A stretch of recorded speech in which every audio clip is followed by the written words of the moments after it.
Okay, now we want to carry on learning the fretboard. I'm sure that you are quite familiar now with the E strings, the two E strings, and the D string. If you are, let's carry on. Now we're going to be using the A string. Let's first learn the A string. So let's work on the chromatic scale on the A string. It's A, alpha tone up, it's A sharp or B flat. Then alpha tone up again is B. So the first natural sound is on the second fret.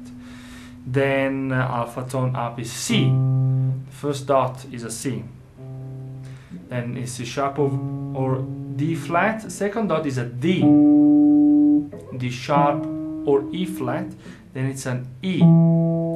That's the third dot. Then you've got F, alpha tone up. Then F sharp or G flat. Then G. G sharp or A flat. And second and the 12th fret there where the two dots are is A again. So again, let's use the dots to memorize where the natural sounds are. First dot is a C, second dot is a D, third dot is a E, above is an F, the two dots there is a A, so behind it is G, and behind C it's B. Well, when you play a C chord, that's where your root is, and when you play a B chord, okay, the open shapes, this is where your B note is, okay? So you already know quite a lot about this. So spend some time to listen to this video a few times until you get it right, and just take your time. Once you get the natural sounds, again, play some melodies.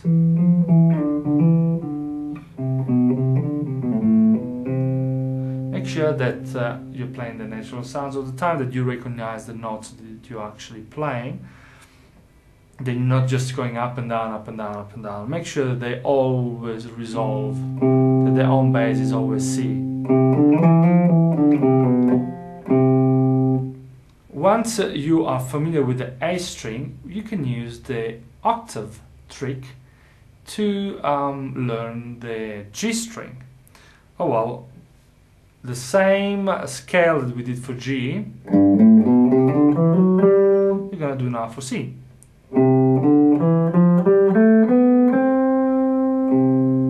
You see, same note, just higher. So again, the shape is exactly the same.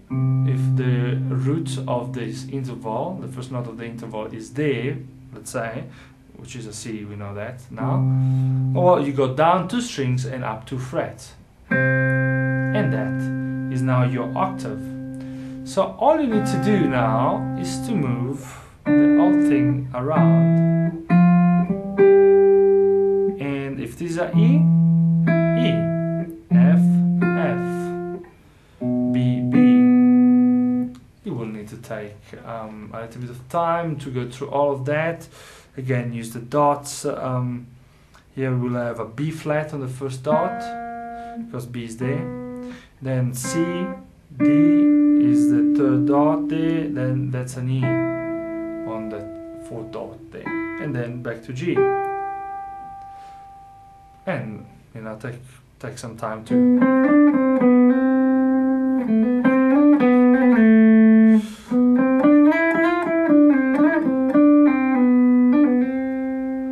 everything resolves on the G. And once you memorize the natural sounds, then it's much easier to find the rest, because if you know that C is there, okay, the second dot, then C sharp is just above it, or B is just behind it. If you know that E is there by, you know, the fourth dot, well, then E flat is just behind it. You know what I'm talking about. So work on this. So that's it for this session. I'm not gonna carry on. We are learning now 2 more strings, the A and the G string. Make sure that you memorize everything, and then you can carry on. In the next class, we're gonna learn the last string, the B string, and then you know the whole fretboard.